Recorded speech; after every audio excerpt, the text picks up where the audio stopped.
Astaghfirullah. Bismillahirrahmanirrahim. Assalamualaikum warahmatullahi wabarakatuh.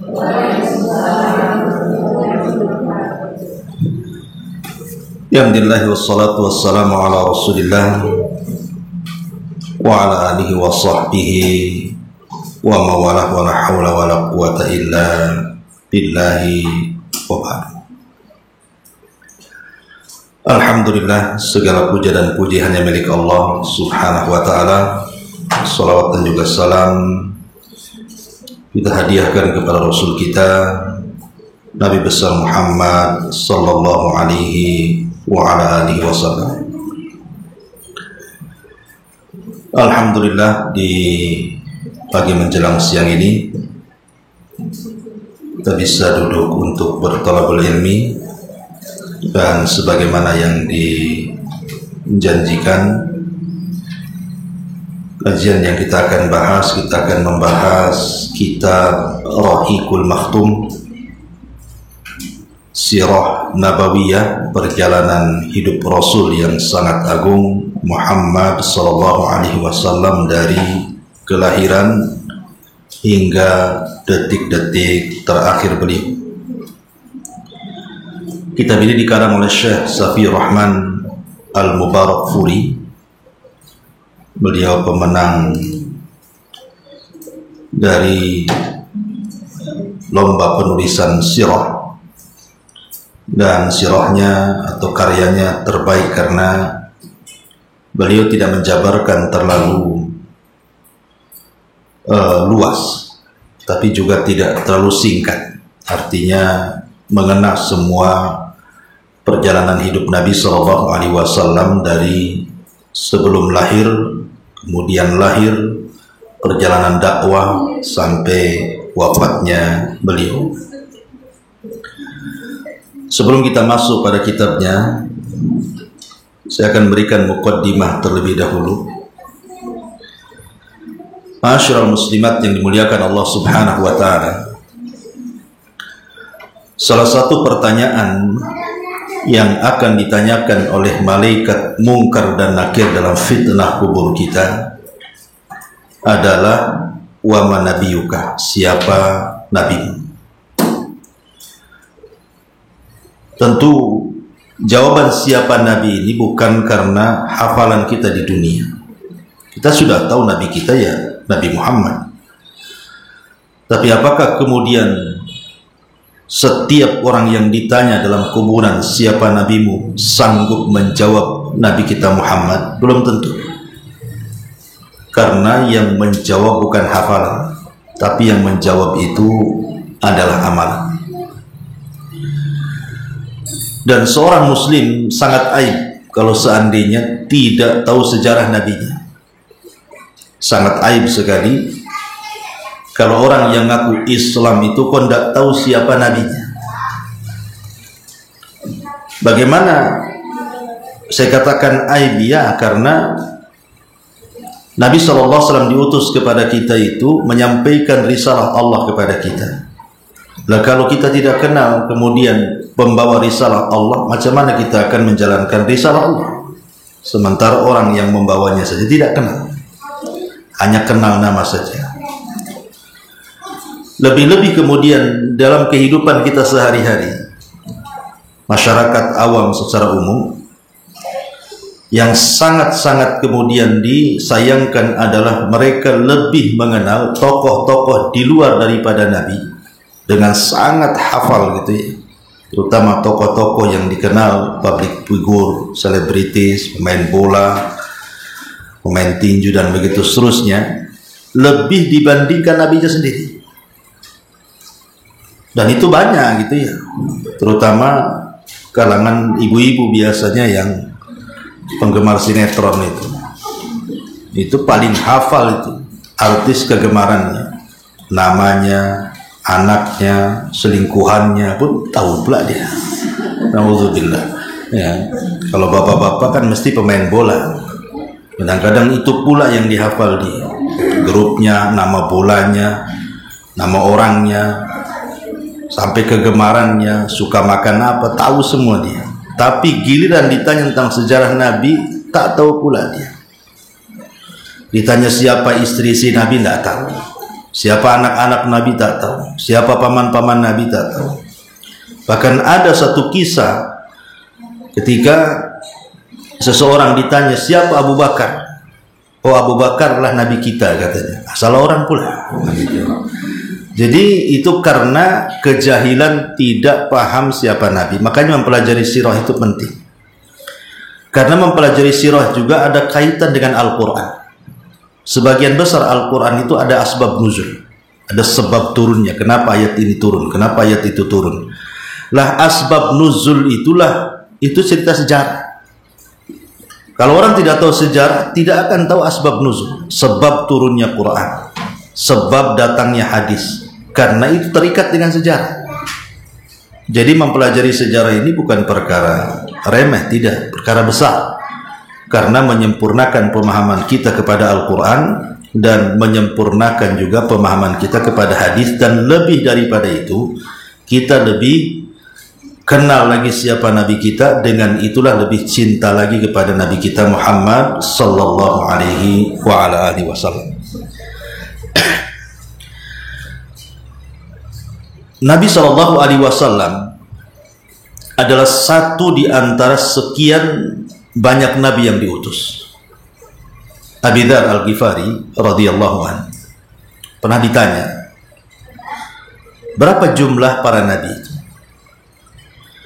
Maka Nabi Shallallahu Alaihi Wasallam mengatakan jumlah para nabi itu berkisar antara 120.000, dalam riwayat 124.000 nabi. Walaupun ada juga yang melemahkan riwayat ini, tapi itulah yang masyhur, ya. Bahwa kalau ditanya jumlah para nabi itu antara 120 sampai 124.000 nabi yang diutus kepada kita. Tapi jumlah rasul, dan ini yang dihasankan oleh sebagian para ulama, hadisnya arti bisa dijadikan pegangan, adalah 315 rasul yang diutus oleh Allah kepada manusia. Lah dari banyaknya para nabi dan banyaknya para rasul, memang tidak kita kenal semuanya. Jangankan lagi nabi dan rasul sebanyak itu. Yang 25 nabi dan rasul yang jelas-jelas tercantum dalam Quran saja, yang 18 namanya tercantum dalam satu surat, namanya suratul An'am, dan yang lainnya terpisah-pisah di beberapa surat sehingga genap menjadi 25 nabi dan rasul. Itu saja sejarahnya tidak semua diungkap. Dari 25 nabi dan rasul tidak semua sejarah diungkap dalam Quran, kan? Ada nabi yang lengkap sejarahnya, seperti Nabi Musa, lengkap memang. Nabi Ibrahim lengkap, Nabi Yusuf lengkap, gitu ya. Ada yang lengkap, tapi ada yang global saja, seperti Nabi Soleh global, ya kan? Kemudian Nabi Hud global, kemudian Nabi Syu'aib global, tidak banyak. Bahkan ada Nabi dicantumkan nama, tak ada pula ceritanya, seperti Dzulkifli, Eliasa, itu ada namanya, tapi Quran tidak menjelaskan ceritanya. Ya, jadi akhirnya terpaksa kalau kita menjelaskan atau menerangkan sejarah para nabi yang tidak ada cerita dalam Quran, kita merujuk kepada kisah-kisah Israiliyat jadinya. Ya, jadi yang dari 25 nabi dan rasul saja tidak semua lengkap ceritanya dalam Al-Quran. Kenapa Al-Quran tidak melengkapkan, coba? Jawabannya karena Quran itu bukan kitab sejarah. Quran itu bukan kitab sejarah yang harus lengkap, gitu ya. Nama-namanya, tempat tinggalnya, kaumnya, dan begitu seterusnya. Tidak, Quran itu kitab hidayah. Yang jelas, Quran itu hanya memetik beberapa cuplikan-cuplikan kisah para nabi, itu hanya dijadikan ibrah pelajaran. Ya kalau ingin membaca secara detail, ya kembali kepada kitab sejarah. Seperti kita ini membahas kitab sejarah namanya. Tapi Quran itu bukan kitab sejarah. Quran itu ada tauhidnya, ada ibadahnya, ada akhlaknya, termasuk juga sejarahnya. Yang inti daripada Quran itu adalah hidayah bagi kita. Makanya Allah Subhanahu wa taala katakan, Alif lam mim dzalikal kitab la raiba fihi hudan lil muttaqin. Dia adalah hidayah bagi orang-orang yang bertakwa. Sebenarnya Quran itu bukan hidayah untuk orang bertakwa saja. Semua orang juga bisa dapat hidayah dari Quran. Tapi yang mengambil manfaat itu adalah orang yang bertakwa, yang mengambil manfaat. Quran itu hidayah bagi semua manusia, manusia dan jinnya. Tapi yang mengambil manfaat betul-betul dengan Quran itu adalah yang bertakwa saja. Makanya Allah khususkan hudan lil muttaqin. Tapi di lain ayat Allah mengatakan Syahrul Ramadan alladzi unzila fihi al-Qur'an hudan linnasi. Quran ini turun di bulan Ramadan sebagai petunjuk bagi manusia. Sementara di awal-awal Al-Baqarah hudan lil muttaqin. Satu hidayah bagi manusia, satu pula hidayah bagi orang yang bertakwa. Secara umum Al-Qur'an itu hidayah bagi semua manusia, tapi yang bisa mengambil manfaatnya hanya orang yang bertakwa, itu maksudnya. Makanya kemudian karena Quran itu kitab hidayah bukan kitab sejarah, makanya Quran tidak banyak menceritakan banyak para nabi kecuali hanya diambil mana yang manfaat untuk manusia. Lah salah satu dari jumlah para nabi dan rasul adalah nabi kita Muhammad SAW. Dari 25 nabi dan rasul, Allah Subhanahu wa taala memilihkan kepada mereka pemimpin para nabi yang disebut dengan ulul azmi. Ya, ulul azmi itu ada 5. Dimulai daripada Nuh, kemudian Ibrahim, kemudian Musa, kemudian Isa, kemudian nabi kita Muhammad SAW. Itu disebut ulul azmi. Lah dari ulul azmi ini hanya dipilih 2 oleh Allah Subhanahu wa taala sebagai kekasihnya. Pertama Nabi Ibrahim, dan yang kedua Nabi kita Muhammad sallallahu alaihi wasallam. Itulah yang disebut dengan Khalilur Rahman, kekasih Allah. Tapi dari 2 kekasih ini Allah hanya memilih 1 saja untuk menjadi pemimpin seluruh para nabi, seluruh para rasul, bahkan pemimpin semua manusia yang awal dan yang akhir. Siapa dia? Nabi kita Muhammad sallallahu alaihi wasallam. Inilah yang sirahnya kita akan bahas, ya. Ma'asyiral muslimat yang dimuliakan Allah Azza wa Jalla, perlu diketahui bahwa kalau kita meneliti sejarah yang 25 nabi dan rasul sajalah yang tertera dalam Al-Quran, maka Nabi Shallallahu Alaihi Wasallam adalah nabi pilihan dari seluruh para nabi. Jadi kalau seandainya kita tidak hendak membanding-bandingkan keutamaan para nabi, tidak. Maksudnya kita ini ingin mempelajari bahwa nabi kita ini adalah nabi yang paling unggul, nabi yang paling agung dari seluruh para nabi dan rasul. Saya contohkan untuk memahamkan. Taib, kalau ada orang yang bertanya, Nabi Adam alaihi salatu wassalam ketika diciptakan oleh Allah Subhanahu wa taala, apa yang terjadi? Allah Subhanahu wa taala muliakan Adam dengan sujudnya para malaikat. Wa idz qala rabbuka lil malaikati isjudu li Adam fasajadu illa iblis. Dan ketika Rabbmu berkata kepada para malaikat, sujudlah kalian kepada Adam, semua malaikat sujud kecuali iblis. Dia makhluk yang enggan, sombong, dan makhluk yang kafir. Pertanyaannya, kalau memang Nabi Shallallahu Alaihi Wasallam lebih mulia dari seluruh para nabi dan rasul, termasuk juga bapak kita semua Adam, kenapa malaikat tidak sujud kepada Nabi sementara malaikat sujud kepada Adam? Berarti Adam lebih mulia dibandingkan Nabi, karena malaikat sujud kepada Adam, kan begitu ya? Dan tidak sujud kepada Nabi kita Muhammad Sallallahu Alaihi Wasallam. Jawabannya adalah firman Allah Subhanahu Wa Taala, Innallaha wa malaikatahu yusalluna 'alan nabi ya ayyuhalladzina amanu sallu 'alaihi wa sallimu taslima. Allah mengatakan innallaha wa malaikatahu, sesungguhnya Allah dan para malaikatnya, yusalluna 'alan nabi, mereka semua bersolawat kepada Nabi. Memang malaikat tidak sujud kepada Nabi, tapi semua malaikat bersolawat kepada Nabi. Dan kalau kita lihat secara bahasa, kata kerja, ketika Allah Subhanahu wa taala menceritakan tentang sujudnya para malaikat kepada Adam, menggunakan apa? Menggunakan fi'lul madhi. menggunakan kata kerja bentuk lampau. Sajada menjadi sajadu. Fi'il madhinya sajada, fi'il mudhari'nya yasjudu.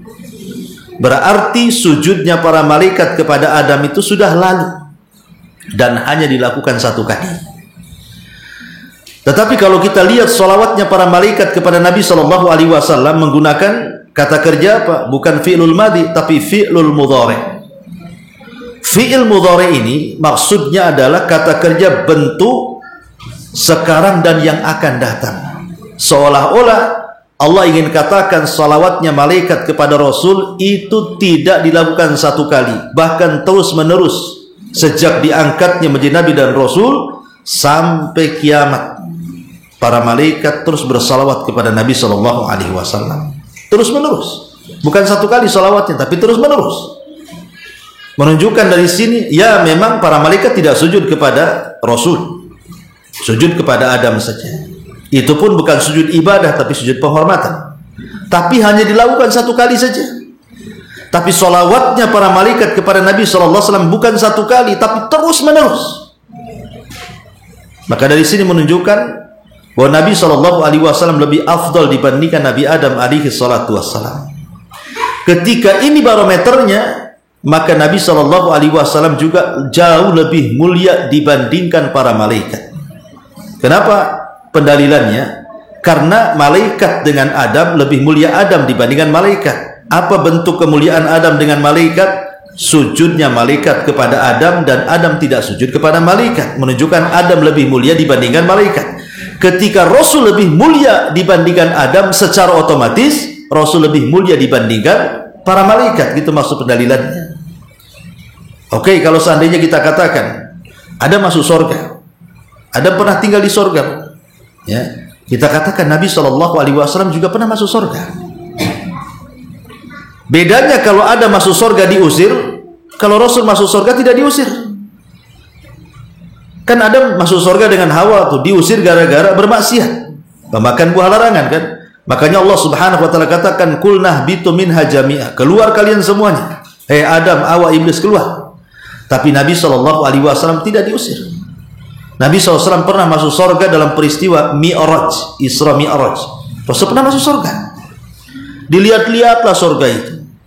Sampai akhirnya kemudian Nabi SAW diperlihatkan satu istana terbuat dari emas. Saking takjubnya Nabi SAW bertanya kepada Jibril dan mengatakan, ya Jibril, itu istana untuk siapa ya? Kata Jibril, untuk anak muda dari Arab. Kata Rasul, jangan-jangan aku kan orang Arab katanya. Kata Rasul, untuk siapa wahai Jibril? Untuk anak muda dari Quraisy. Kata Rasul, jangan-jangan aku kan dari Quraisy. Ini lebih dekat lagi nih. Kemudian untuk siapa Jibril? Rupanya bukan untuk Nabi, tapi untuk Umar ibn al-Khattab. Ya. Kemudian Rasul penasaran dengan istananya Umar tuh. Mau masuk dia. Rupanya ada bidadari milik Umar. Tidak jadi. Rasul menundukkan pandangan, tak jadi masuk. Malu dia. Padahal di sorga itu semua halal kan? Ya, tetapi kenapa Nabi SAW menundukkan pandangan di sorga? Itu menunjukkan tentang Rasul ingin mengajarkan, hatta di sorga saja Rasul ingin mengajarkan kepada umatnya tentang menundukkan pandangan. Ketika kemudian berjumpa dengan Umar, dia cerita Rasul itu, Umar, saya melihat istanamu loh di sorga. Pas aku masuk tak jadi karena ada bidadarimu di situ, aku malu. Rasul kemudian Umar nangis dan mengatakan, a'alaika agharu ya Rasulullah, haruskah aku cemburu kepada wahai Rasul? Masuk sajalah kan gitu. Nah, dari sini menunjukkan bahwa Rasul pernah masuk surga dan melihat-lihat surga. Makanya Rasul kenapa bisa mensifati sebagian kecil dari kenikmatan surga? Karena Rasul pernah masuk di dalamnya, kemudian keluar lagi dan tidak diusir. Tidak sebagaimana Adam alaihi salatu wassalam. Maka dari sini kita tahu kemuliaan Nabi SAW di antara para nabi yang lain, termasuk juga Nabi Adam alaihi salatu wassalam. Berpindah kepada ulul azmi yang pertama, siapa? Nuh alaihi salatu wassalam. Maka Nabi SAW jauh lebih mulia dibandingkan Nuh. Oke, kalau seandainya dikatakan Nuh itu diberikan usia panjang, ada yang mengatakan usia Nuh itu 1400, ada yang mengatakan 1500, ada yang mengatakan 1780 tahun. Ya, di antara ahli sejarah ada yang mengatakan seperti itu. Karena Al-Quran sendiri mencatat Usia dakwahnya Nuh saja berapa? Alfasanatin illa khamsina ama. 1000 dikurangi 50, artinya 950 tahun. Itu usia dakwahnya. Berarti kalau mau digabungkan usia kelahirannya sampai wafatnya termasuk dakwahnya, ada yang mengatakan 1400, ada yang mengatakan 1500, ada yang mengatakan 1780 tahun. Dan itu manusia yang paling panjang usianya Nuh itu, karena hidup di beberapa generasi. Artinya kalau gitu Nuh lebih mulia dibandingkan Rasul, karena Rasul usianya hanya 63 tahun saja meninggal, tidak sampai 100.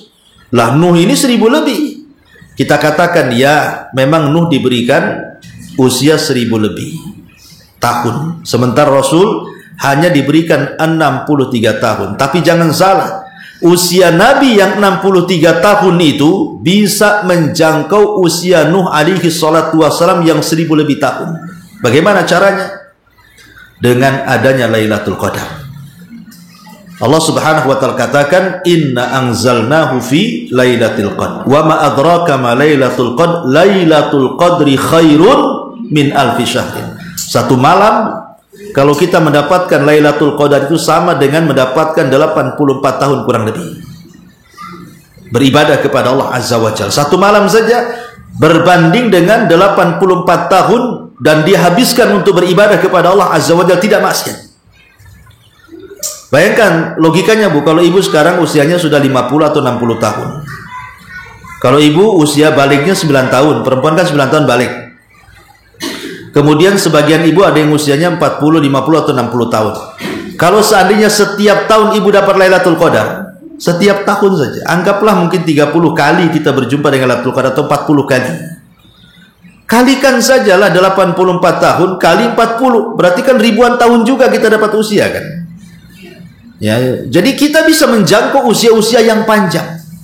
Bahkan bukan hanya menjangkau dengan usia-usia panjang, kita bisa menjangkau pahala mereka. Karena usia 84 tahun di malam Lailatul Qadar itu ibaratnya kita ini tidak maksiat, ibadah terus selama itu. Jadi bisa menjangkau dari segi usia, bisa menjangkau dari segi ibadah.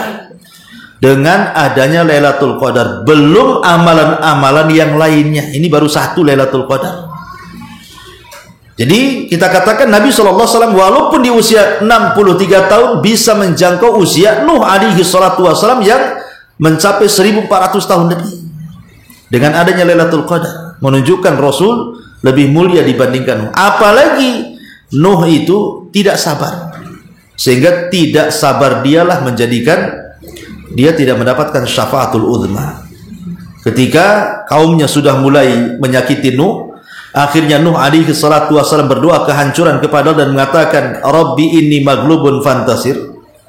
Ya Rabb, aku sudah akan dikalahkan, tolong aku. Kemudian Nuh meminta kepada Allah untuk supaya kaumnya ditenggelamkan. Akhirnya Nuh pun disuruh buat perahu. Setelah kemudian jadi perahunya, dia naik perahu, datanglah banjir bandang yang menyatukan air yang dari langit dan yang air yang ada di bumi. Jadilah tsunami besar.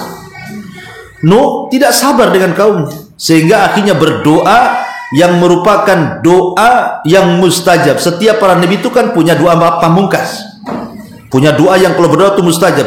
Semua para nabi sudah dikeluarkan doa-doa itu, kecuali nabi kita doanya belum dikeluarkan karena disimpan untuk umatnya pada hari kiamat, maksudnya untuk syafaatul uzma.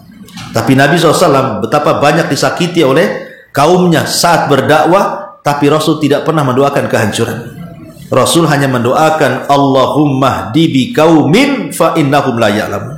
Ya Allah, berikan mereka hidayah, karena mereka yang umat itu tidak tahu. Kalau mereka tahu aku nabi, tidak mungkinlah mereka kurang ajar. Ya, artinya Rasul justru mendoakan hidayah, bukan mendoakan kehancuran.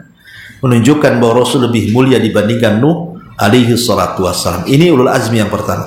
Ulul azmi yang kedua siapa lagi? Ibrahim. Oke lah, Ibrahim diberikan ujian oleh Allah Subhanahu wa taala dengan cara apa? Disuruh menyembelih putranya Ismail. Rasul tidak diuji seperti itu. Kan Rasul tidak diberi ujian untuk menyembelih salah satu putranya. Tapi Nabi Ibrahim diberikan ujian seperti itu, dan itu sangat berat sekali. Sudah lambat punya anak, tiba-tiba punya anak, disuruh pula disembelih.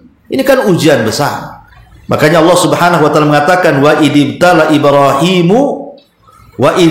Ibrahim rabbuhu bikalimatin Dan ketika Rabb memberikan ujian kepada Ibrahim dengan kalimat, maksudnya dengan perintah menyembelih Ismail, fa'atammahun, tapi Ibrahim lolos dari ujian itu. Ketika dia datang kepada Ismail dan mengatakan, inni ara fil manami anni adbahuka fanzur madza tara. Putraku Ismail, ayahmu bermimpi loh malam-malam menyembelih kamu, macam mana menurutmu? Sebenarnya perintah Allah itu tidak boleh meminta pandangan orang, karena mimpinya para nabi itu wahyu, dan wahyu itu perintah, dan perintah itu tidak boleh meminta pendapat. Perintah itu harus disikapi dengan sami'na wa ata'na, kami dengar, kami taat. Ini pula minta pendapat pula Ibrahim, macam mana menurutmu?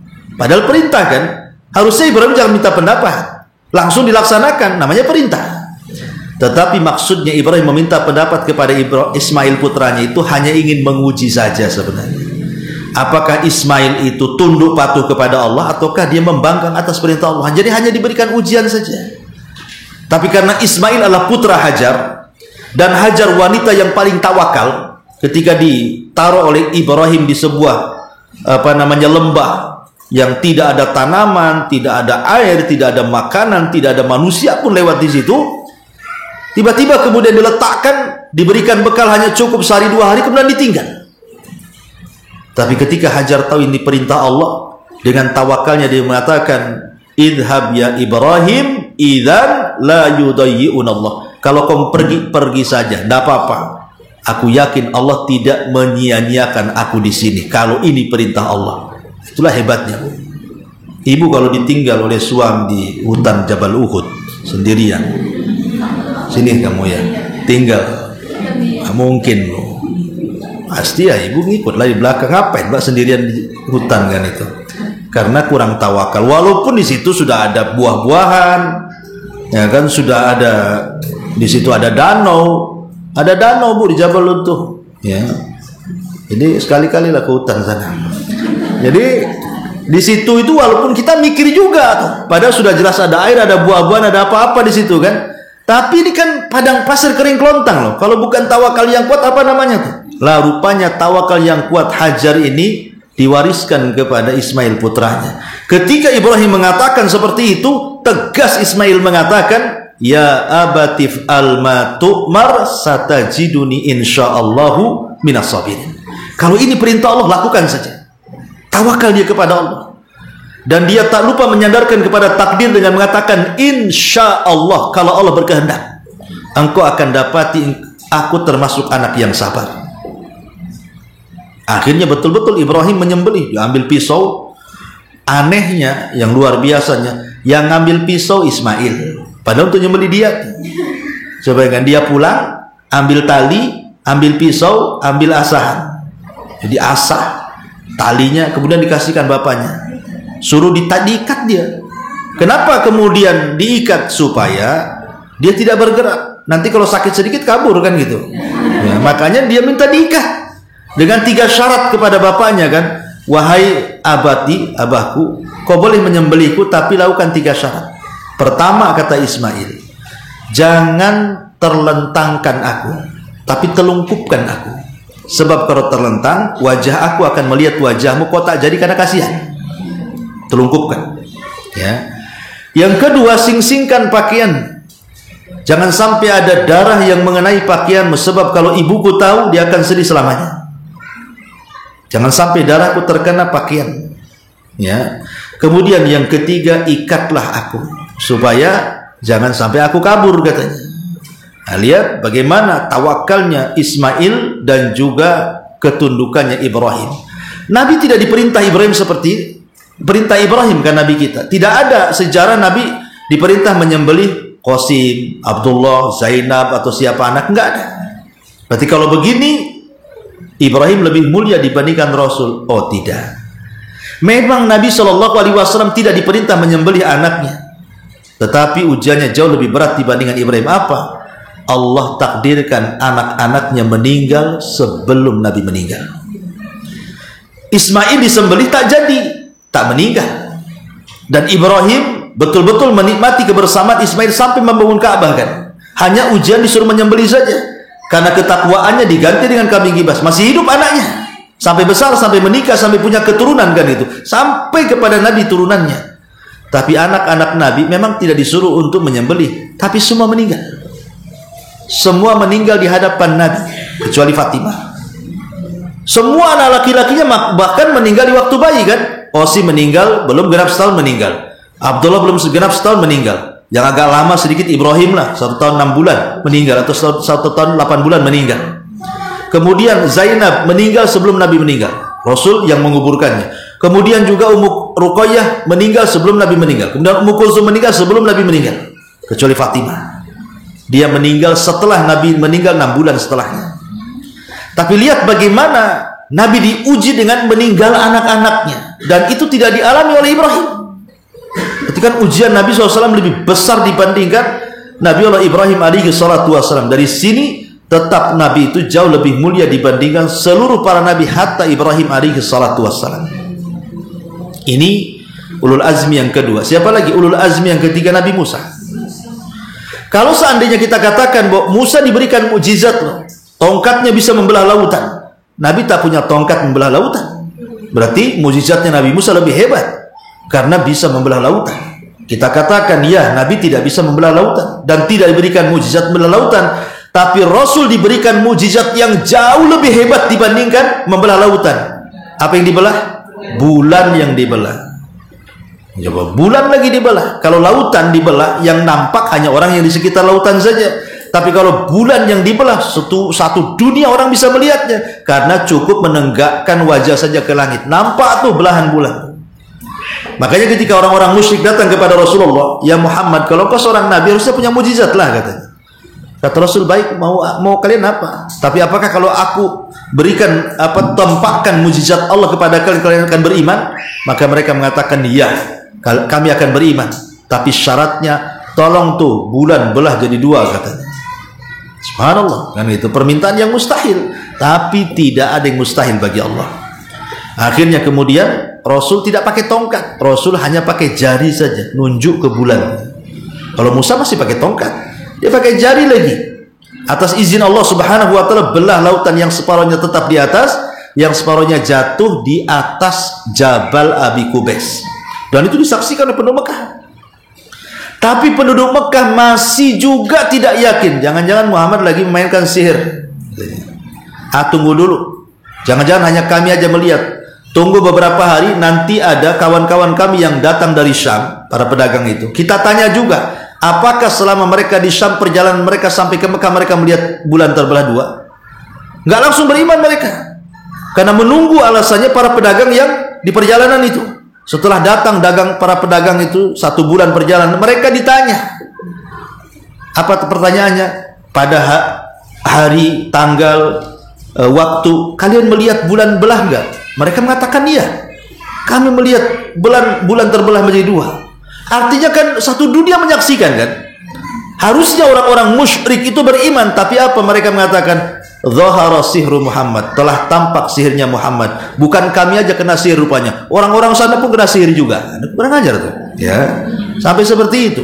Tapi dari sini kita lihat Nabi SAW diberikan mukjizat jauh lebih hebat dibandingkan Nabi Musa alaihi salatu wassalam. Bisa membelah bulan, ya. Kemudian yang terakhir siapa? Nabi Isa. Isa dikuatkan dengan adanya Jibril alaihi salatu wassalam kan.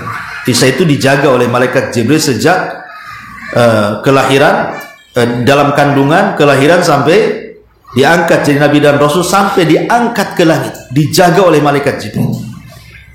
Maka kita katakan Rasul juga sama. Bahkan bukan hanya dijaga, ditolong lagi sama malaikat Jibril. Ingat dalam perang Badar, malaikat Jibril bawa 5.000 pasukan malaikat.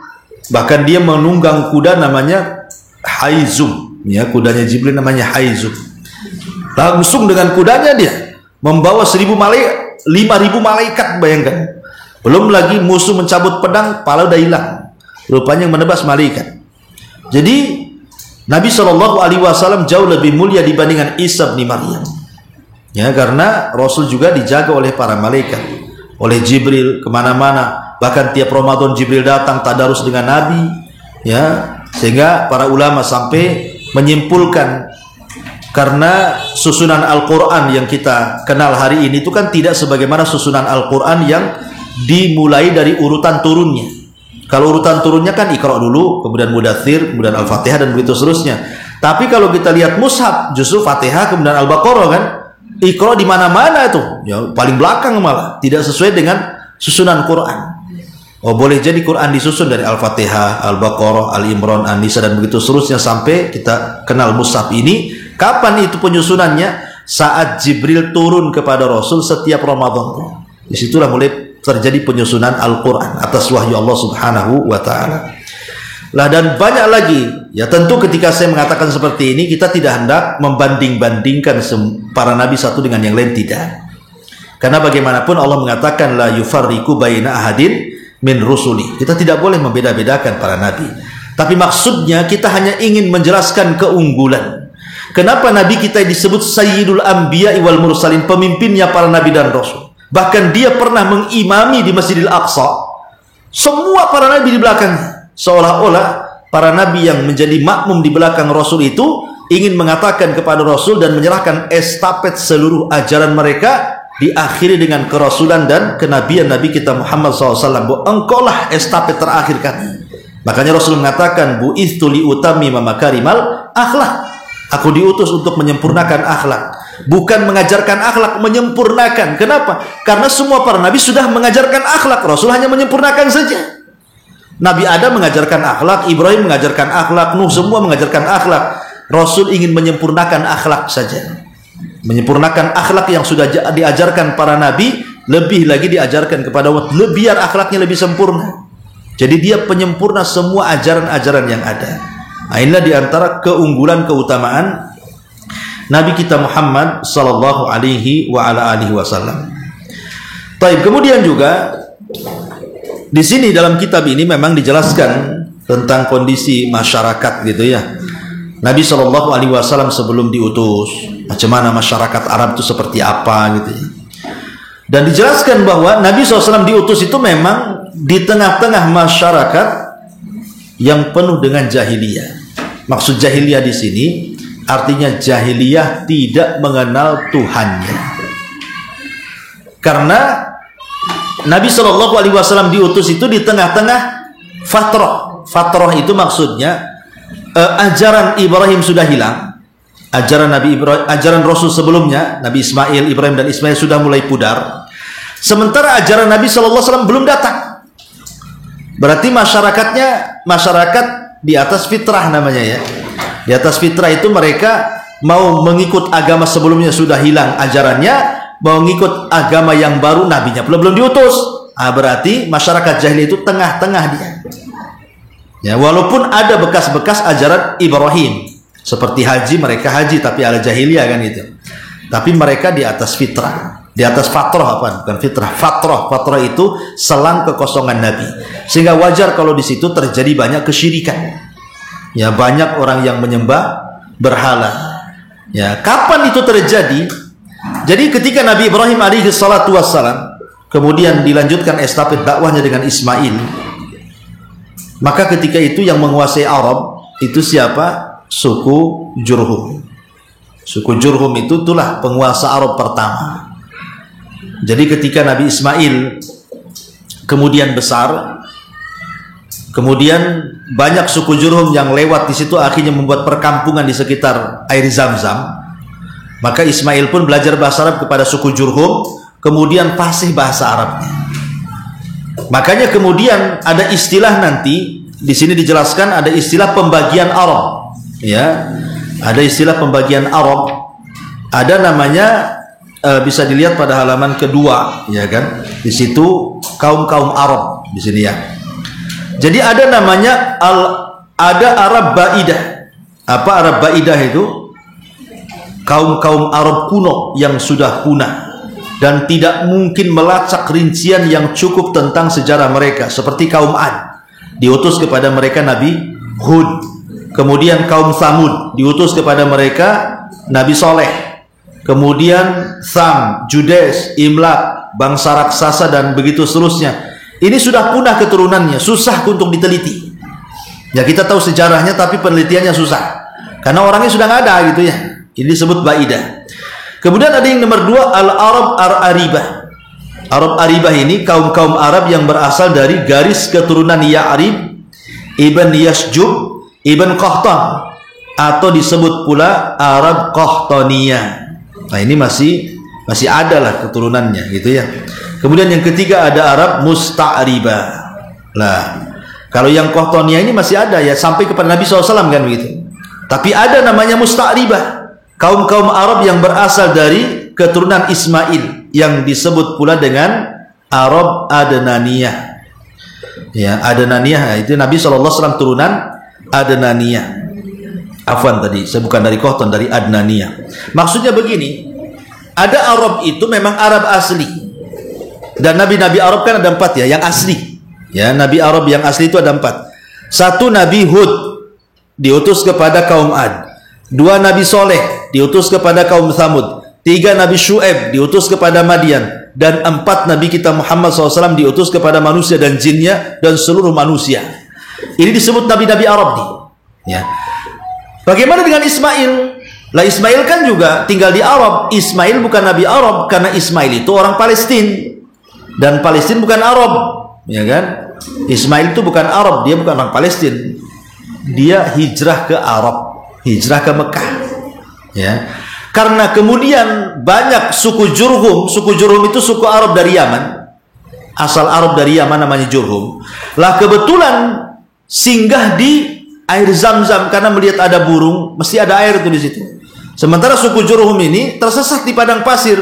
Ketika nampak ada air, kemudian ada wanita dan anak kecil, maksudnya Hajar dan Ismail, kemudian mereka pun barter makanan dengan air. Sejak itulah mereka minta untuk tinggal di sekitar air Zam-Zam. Akhirnya jadi perkampungan, jadilah perkampungan Jurhum di situ. Yang cikal bakalnya Mekah itu di situ. Itu dari suku Jurhum tuh. Lah Ismail besar di tengah-tengah suku Jurhum karena mereka berbahasa Arab. Akhirnya Ismail belajar bahasa Arab. Maka fasihlah Ismail berbahasa Arab, bahkan lebih fasih dibandingkan suku Jurhum itu sendiri. Makanya Ismail disebut Musta'rab, bukan orang Arab tapi fasih berbahasa Arab, maka dia jadi Arab gitu maksudnya. Saya ulangi, Ismail bukan orang Arab, tapi dia belajar bahasa Arab, akhirnya paling fasih Arabnya, maka jadilah dia orang Arab. Dari sini ada kaedah, Bu. Ibu walaupun mukanya tidak seperti orang Arab, pesek blengsek gitu ya, masuk ke dalam gitu ya, tapi bahasa Arabnya bagus, Bu, berarti ibu Arab. Ya, ibu nggak ada lah sama sekali itu potongan-potongan Arab itu. Yang ada potong-potongan Jawa, potong Padang, potong Medan, potongan ya. Tapi Arabnya bagus, ibu Arab. Tapi kalau ibu muka Arab betul, mancung kayak Petruk gitu ya. Betul-betul Arab potongannya. Sekali tak bunyi pula Arab, yang bunyi pula Melayu, bunyinya Jawa, bukan Arab, mukanya aja Arab. Ya, itu kaidahnya seperti itu. Ya, muka Arab tak bisa bahasa Arab, Anda bukan Arab. Muka tidak seperti orang Arab, fasih pula bahasa Arab, Anda Arab, gitu maksudnya. Karena Ismail bukan orang Arab. Ismail itu orang asing, pandai berbahasa Arab, makanya dianggap Arab. Ya, tapi kalau digolongkan ke nabi-nabi Arab, dia bukan Arab. Karena nabi Arab cuma 4 saja. Lah, Ismail itu dibesarkan di suku Jurhum. Dibesarkan di suku Jurhum. Lah, suku Jurhum ini yang kemudian menguasai air Zam-Zam. Tapi kemudian setelah suku Jurhum datang suku Arab lainnya nyerang, namanya Khuza'ah. Ya, ada suku Khuza'ah itu nyerang Jurhum. Kalah Jurhum ini. Setelah meninggal Ismail tentunya sudah beranak pinak ya. Akhirnya kekalahan Jurhum ini, mereka takut kan perekonomian mereka kan dari air tuh. Daripada Khuza'ah mengambil air Zam-Zam, dikubur pula sama suku Jurhum itu air Zam-Zam itu. Mereka tidak redo kalau seandainya Khuza'ah mengambil Zam-Zam, dikubur. Sejak itulah Zam-Zam hilang, karena dikubur. Baru kemudian tergali di zaman Abdul Muthalib, kakeknya Nabi. Sudah sekian abad gitu ya, di mana letak Zam-Zam nggak tahu. Tiba-tiba Allah ilhamkan kepada kakeknya Rasul Abdul Muthalib, bermimpi pula dia. Kemudian dia ikut alur mimpinya. Belakangan kemudian dari mimpi itulah dia menemukan air Zam-Zam. Maka dialah penemu air Zam-Zam setelah terkubur oleh suku Khuza'ah, apa namanya, ketika ada penyerangan suku Khuza'ah kepada Jurhum, maka Jurhum menutup sumur itu. Baru tergali di zaman Abdul Muthalib kakek Nabi sallallahu alaihi wa ala alihi wasallam. Sampai kemudian akidah Nabi Ibrahim atau akidahnya Nabi Ismail hilang ketika Huza'ah berkuasa. Jadi yang menghilangkan agama tauhid itu adalah Huza'ah. Karena ketika Arab dikuasai oleh Jurhum itu masih bertauhid, masih ikut agama Ismail.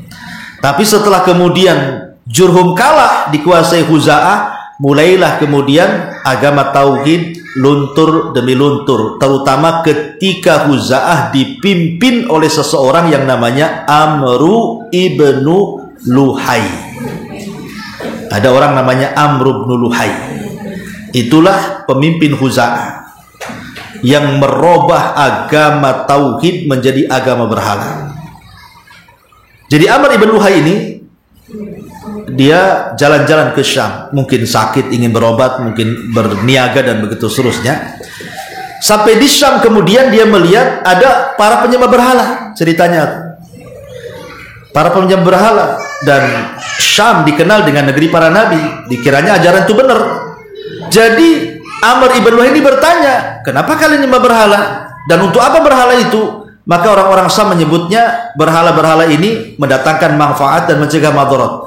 Kemudian fungsinya macam-macam. Ada berhala untuk menurunkan hujan, ada berhala untuk memberi anak, ada berhala untuk ini itu macam-macam lah. Amr ibn Lu'ay ini tertarik dengan berhala yang bisa menurunkan hujan. Karena di Mekah itu nggak pernah ada hujan. Makanya kemudian dia minta satu berhala itu, namanya Hubal. Dibawalah berhala Hubal itu dari Syam, kemudian ditenggerkan di Ka'bah. Itulah berhala yang pertama kali diletakkan oleh Amr ibn Lu'ay itu, namanya Hubal. Dengan keyakinan akan turun hujan. Sejak itulah budaya menyembah berhala menyebar oleh Amr ibn Luhai sampai tidak ada satupun penduduk Arab kecuali menjadi penyembah berhala. Makanya kenapa Nabi SAW mengatakan, Inni ra'aitu Amr ibn Luhai fin nari yajuru am'ahu. Aku melihat Amr bin Luhai terburai ususnya di neraka. Kenapa? Karena dia awal man ghayyara dina Ibrahim, orang yang pertama kali merubah agama Ibrahim, Amr ibn Luhai itu. Ya, sejak itulah kemudian masyarakat jahiliyah mulai hilang, tidak mengikut ajaran Ibrahim dan Ismail, lambat laun menjadi para penyembah berhala, sampailah kemudian di masa Nabi SAW. Nabilah yang kemudian memberantas penyembahan berhala itu. Itu secara singkat mulai permulaan kenapa kemudian Nabi SAW diutus. Nanti akan banyak kisah ya, akan banyak kita, nggak apa-apa kita pelan-pelan saja kita. Mungkin kita tidak akan baca satu persatu, cuman setiap bab saya akan ringkaskan saja. Sebab kalau kita baca kemudian kita terangkan nggak selesai. Nah, tapi kalau umpamanya saya ringkas per bab, inilah inti daripada pembahasan. Nanti ibu baca sendiri di rumah. Insya Allah nggak akan lari dari buku. Cuma saya akan singkat saja supaya lebih memudahkan. Karena kalau kita baca diterangkan malah bingung. Saya bingung yang menerangkan, ibu jauh lebih bingung lagi yang dapat keterangan ya. Wallahu alam, sampai di sini. Taib, sebelum saya tutup, silahkan kalau ada yang mau bertanya.